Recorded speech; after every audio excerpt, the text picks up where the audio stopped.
Seramai 39 pelajar dan kaki tangan sebuah sekolah di Kedah mengalami simptom demam, batuk dan ruam selepas menyertai program perkhemahan di Yan baru-baru ini. Pesakit terbabit antara lebih 700 peserta program di tapak perkhemahan persendirian itu.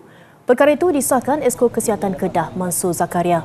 Kesemua 39 peserta mengalami simptom berkenaan selepas pulang menyebabkan mereka terpaksa mendapatkan rawatan. Mereka menerima rawatan di Hospital Sultan Abdul Halim, Sungai Petani dan dilaporkan stabil.